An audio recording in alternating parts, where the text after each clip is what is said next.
Nalikata sang Gatotkaca kinaon kinen mapak harga suta. Tekatira Kresna maneken saktinira sigra manguji mring Herjatinira.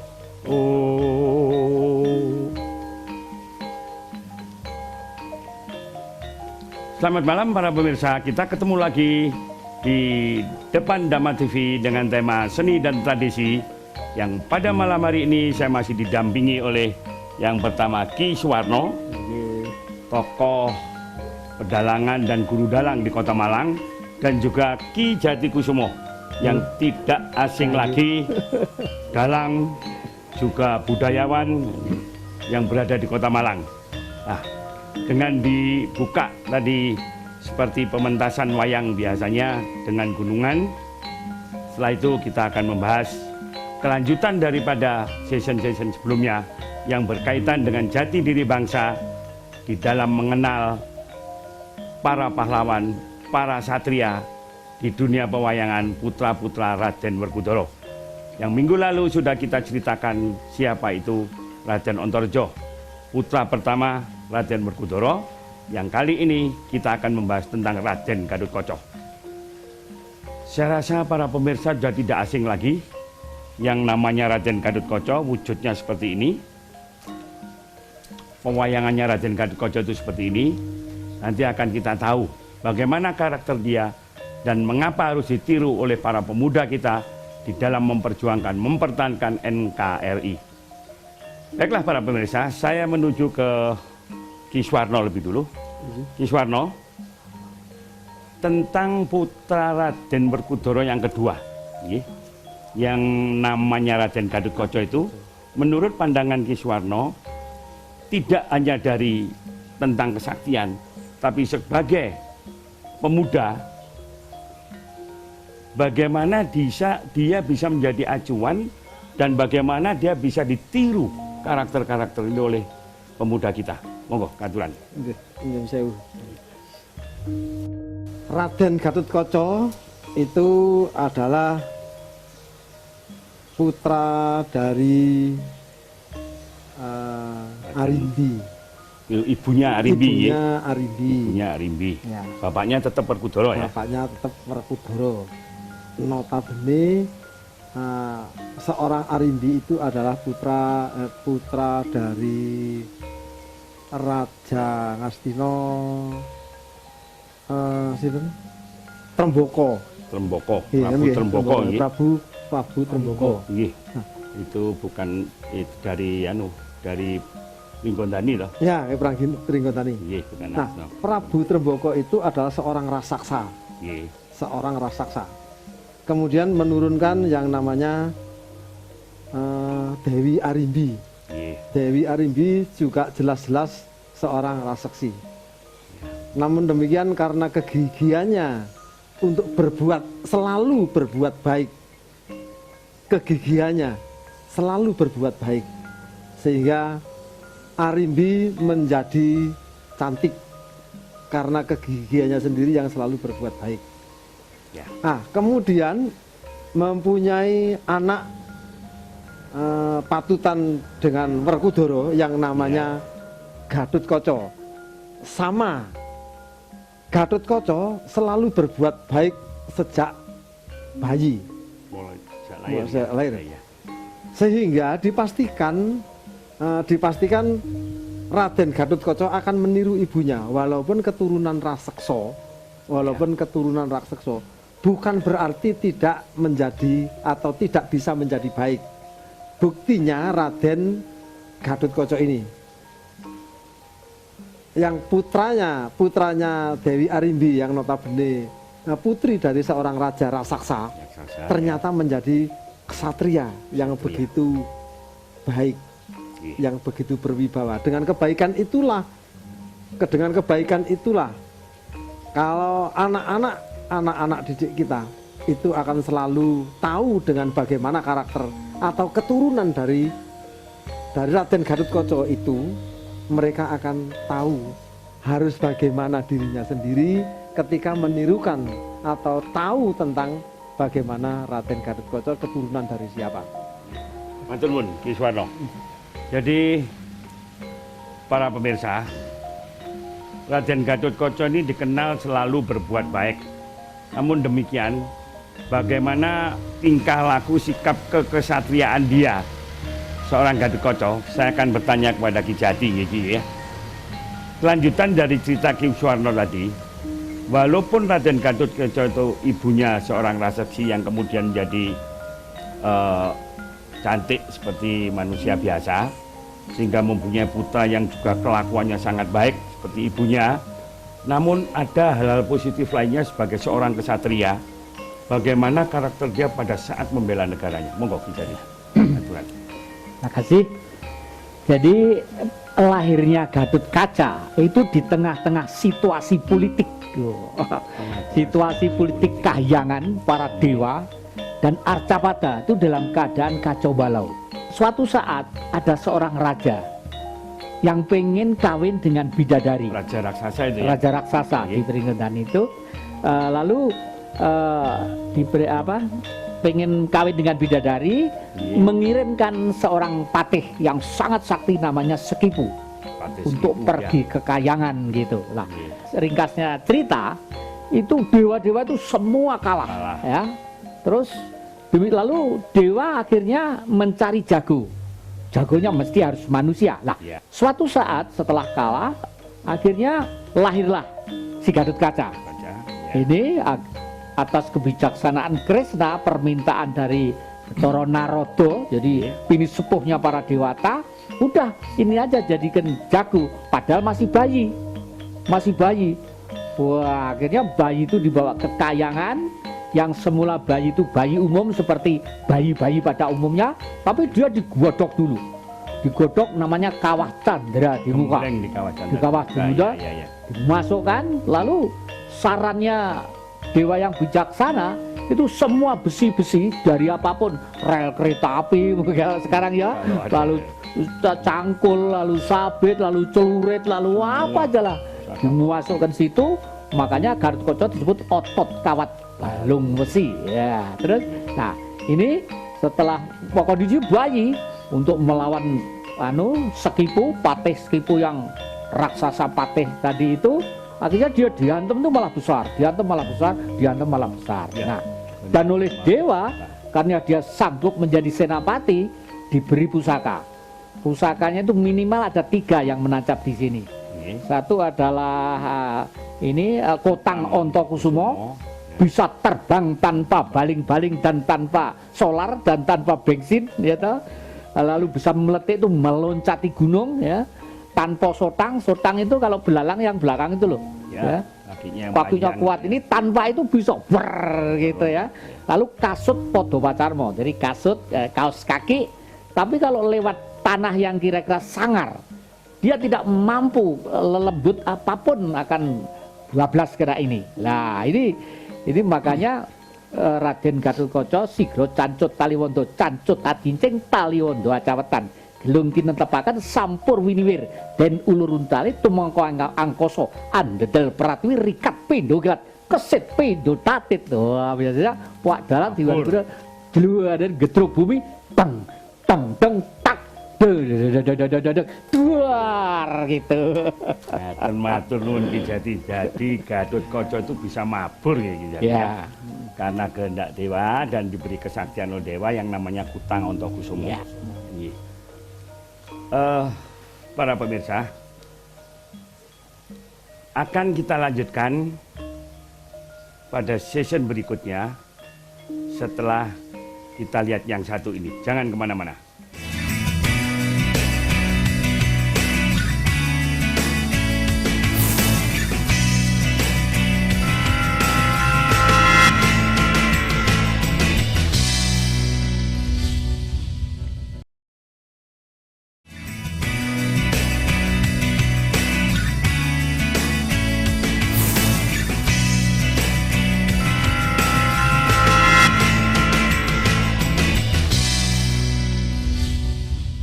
Terima kasih pemirsa masih berada di depan Dhamma TV yang kita tadi sudah pada season sebelumnya dijelaskan oleh Ki Jati tentang kesaktian seorang Raden Gatotkaca yang bisa terbang.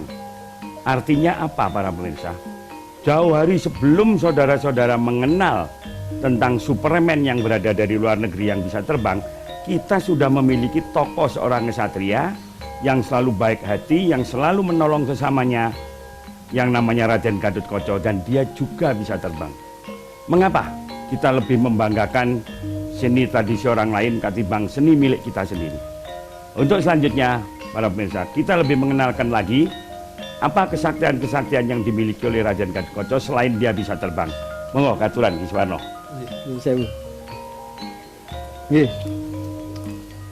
Dalam aturaken wiwit saking ajeng rumiyin, Nggih. ketika Raden Gatotkaca itu lahir.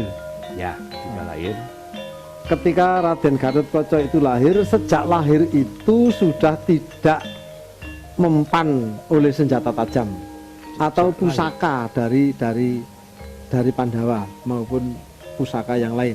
Oh ya, sehingga sulit Buktinya ari-arinya untuk dipotong. memotong ari-ari saja itu butuh pusaka yang Khusus, macam-macam, ya, khusus. Ya. Nah, untuk itu kemudian Raden Harjuna yang disuruh mencari solusi, Pamannya ya. iya pamannya Raden Janaka itu kemudian mendapatkan yang namanya Kunto Baswara. Mestinya Kunto Baswara itu diterima oleh Raden Permati, tapi Ya, ketika itu, ketika itu yang menerima justru Raden Suryatmojo. Ya, salah ya. Dewa Ya, juga bisa salah. Dewa juga bisa salah ternyata. Memberikan senjatanya. Memberikan senjata. Kemudian Raden Permati disuruh merebut. Terjadi perang tanding untuk merebut pusaka itu. Kemudian setelah mendapatkan pusaka, ternyata yang didapatkan oleh Raden Permati hanya werongkonya saja. Werongkonya saja. Nggih. Nah, dengan kecewa Permati pulang ke kerajaan dan menunjukkan bahwa hasilnya itu. Ya, Nah, ternyata rongkone pusaka Kunto Wijaya Danu tadi ternyata bisa dipakai untuk memutus tali pusarnya. tali pusarnya itu. Nah, berarti senjata atau pusakanya Pandawa itu sudah tidak mampu untuk Memotong melukai kulitnya Gatotkaca. Sudah sejak lahir. sejak lahir sudah kebal dengan senjata tajam ternyata. Nah, anehnya pada saat dipotong dengan rongkonya pusaka Kunto Wijayadanu tadi, ari-arinya bisa terputus, tapi rongko manjing ke badannya Raden menjadi pusarnya itu ya. menjadi pusarnya Raden Gatotkaca. Ya. Seperti itu. Berarti Gatotkaca itu sudah sakti sejak lahir. Sejak lahir. Nggih. Nggih, matur nuwun Ki Warno. Nah, selanjutnya dia dipinjam oleh dewa, kemudian ditempa di Kawah Candra-Dimuka nggih Ki Jati ya. Iya. Sehingga menambah kekuatan dia menjadi bisa terbang. Tapi di dalam kisah tentang Gatotkaca ini tidak hanya itu aja kesaktian yang dimiliki. Setelah dia menjabat, katakanlah menjabat ya, tidak hanya sebagai perwira, bahkan bisa menjadi raja. Sebelum itu dalam perjalanan dia juga memperoleh ilmu-ilmu yang lain Ki Jati, yang nantinya ilmu-ilmu itu akan bisa diterapkan di dalam pelaksanaan tugas sehari-hari. Kira-kira apa Ki Jati? Monggo katuran. Jadi di dalam ceritanya Gatotkaca ini memang banyak ilmu, antara lain ilmu intelektualitas dari rasionya. Yang kedua, bagaimanapun karma akan berjalan. Ya, akan karma. berjalan dalam manusia sesuai dengan hukum kodratnya gitu. Iya. Nah, dalam cerita ini ada suatu cerita pewayangan yang menarik, yaitu pada waktu dia harus berhadapan dengan saudara tuanya, tapi lain jauh gitu ya. Jadi anaknya Krishna itu ada yang nama Bumo Narokosuro. Suatu saat pengen nantang Gatotkaca, karena sudah terdengar di surat-surat kabar, di pers, di media, bahwa perang Baratayuda nanti senopatinya Gatotkaca. Wah, dia iri, lapor kepada bapaknya. Romo, ngapain sih mesti semua Pandawa semua anakmu ini dianggap apa dikira saya tidak bisa jadi senopati di gitulah. Nah, sebenarnya satria kan tidak boleh seperti itu ya ta? Boleh mengajukan sebagai dharma terhadap negara, tetapi ada etika, norma, aturan main ya, mekanisme itu ada. Nah, terus suatu saat perang antara Bomo dan Gatotkaca sampai Bomo meninggal. Itu adalah kaca atau gambaran atau apa ya, pituduh atau petunjuk bahwa satria itu harus tetap dalam rel jiwa satria, mematri dirinya. Aku adalah kader bangsa, aku adalah anak bangsa, akulah masa depan bangsa. Relnya itu, kalau Bomo kan awut-awutan gitu. Nah, yang kedua ada karma juga. Karma bahwa pada waktu Wil Kampono itu jadi adiknya Brojo Musti, Brojo Lamatan, Brojo Ratu, ada yang paling jelek itu cuwinta banget sama ini gitu. Cuwinta hampir seperti cerita Sumantri Ngenger ya, cintanya lah. Suatu saat dia juga mati, tapi pada waktu mati karena kecintaan pengen mendampingi terus si Gatotkaca, dia di awang-awang menunggu sampai perang Baratayuda. Makanya begitu perang Baratayuda, si Astina itu senapatinya Nerpati Basukarno atau Suryat Maja tadi itu yang membawa isi dari senjata Kunto Wijoyondanu ya.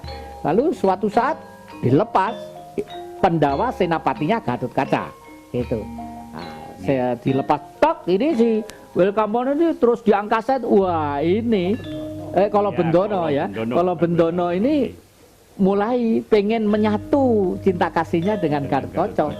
Akhirnya dia masuk dalam ujungnya pusaka senjata Kunto Wijoyondanu, tak masuk ke sini, tak lah. Saat itulah Gatotkaca itu gugur. Inti dari itu ada sebenarnya Pak Yudo, Gatotkaca sendiri itu fiktif ya. Gatotkaca itu baru timbul di permukaan sebagai ajaran, sebagai piwulang itu abad ke-8 ke-9 pada waktu Empu Baradah di daerah Singosari, Blitar, Kediri ya. Empu Baradah terbang keluar angkasa, bukan kekuatan kemenyan loh itu sebenarnya teori uranium platum. Di dalam legenda lontar disebut Gatotkaca Seraya. Jadi Gatotkaca itu sebenarnya adalah orang Jawa, leluhur kita yang pada waktu itu sudah bisa terbang ke angkasa dengan energi yang tidak mengotori alam. Kalau energinya Einstein dari hukum relativitas menjadi nuklir, dampaknya kan kotor alam, ekosistem. Tapi kalau leluhur kita tidak, karena dengan metode susu angin, salah satu bahannya adalah besi. Makanya pada waktu di Kawah Condro Timuko, besi-besi semua di blender itu. Dan ini nanti untuk anak cucu kita. Wah. Panjang sekali cerita tentang Gatotkaca ini para pemirsa, dan Ki Jati sudah menjelaskannya secara ilmiah. Namun demikian masih ada hal yang perlu kita ketahui tentang jiwa kesatria seorang Gatotkaca yang akan dapat dijadikan panutan oleh generasi muda bangsa ini. Dan untuk kisah berikutnya, jangan kemana-mana para pemirsa, kita akan ketemu pada season terakhir.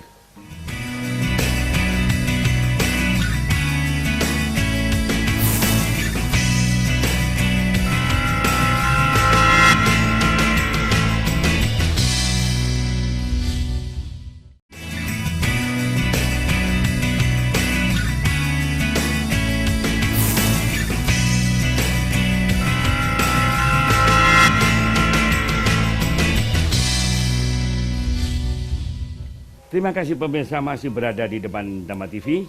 Kita lanjutkan season terakhir ini masih pada cerita tentang Gatotkaca tadi yang oleh Ki Jati dijelaskan secara ilmiah kemampuan bangsa Indonesia, bangsa Nusantara pada waktu itu, tentang bagaimana kemampuan bangsa Nusantara itu sampai bisa terbang.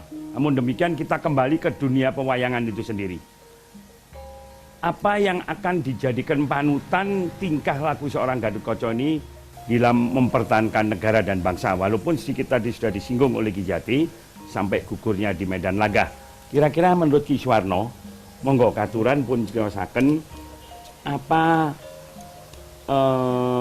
gerakan-gerakan atau perilaku Gatotkaca yang bisa dicerna oleh masyarakat untuk memudahkan menerima kenyataan bahwa seorang Gatotkaca ini seorang kesatria, sangat cinta kepada keluarganya, patuh kepada orang tuanya, bahkan sangat mencintai negaranya sehingga berani berkorban demi negaranya. Katuran. Nggih. Nyuwun sewu. Nggih.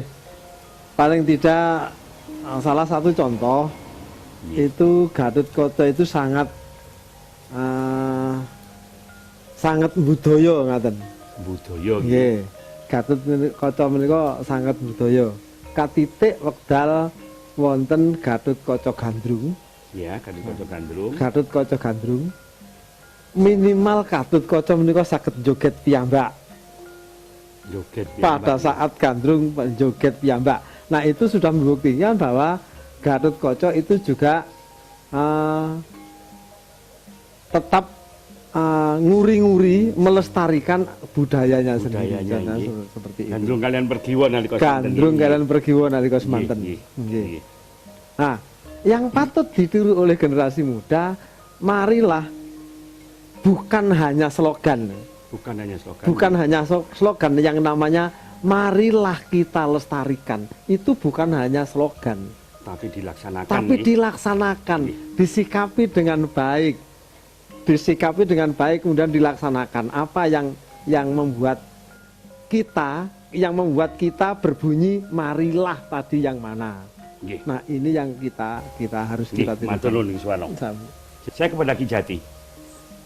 Apa yang bisa diserap figur Gatotkaca ini untuk keperlian masa depan negara oleh para pemuda-pemuda kita sekarang? Monggo, katuran Ki Jati. Ada suatu cerita. Ini anak-anak muda harus meniru cerita, salah satu cerita dari Gatotkaca adalah Gatotkaca nagih janji. Gatotkaca nagih janji. Tadi kan sudah mampu menjadi jagonya dewa, Nggih. mendamaikan dua dunia, dunia maya, dunia para dewata, nun jauh di atas sana, dan dunia bumi ini. Tetapi waktu itu dewata itu ternyata nggak pernah memberi apa-apa terus. Karena waktu itu janji, tapi janji ini tidak pernah dilakukan. Lalu suatu saat timbullah cerita yang namanya Gatotkaca nagih janji. Akhirnya dia pendiam, nggak banyak ngomong. Ya. Tahu-tahu masuk hutan gitu aja udah. Cari orang tuanya, cari familinya gitu. Nggak taunya kalau gelo karena kenapa?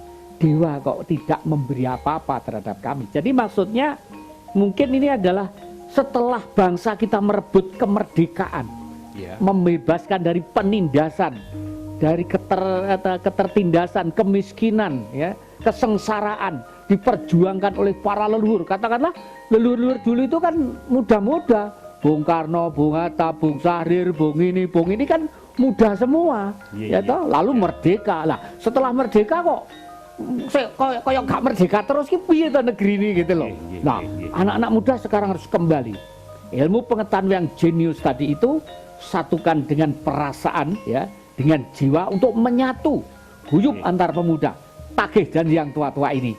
Ngapain katanya merdeka 17 Agustus jembatan emas, kok ternyata sekarang nggak ada apa-apa, malah semakin menderita. Harus lagi janji, artinya paling tidak anak-anak muda itu harus tetap bersikukuh mempertahankan sistem politik sebagaimana cita-cita kemerdekaan.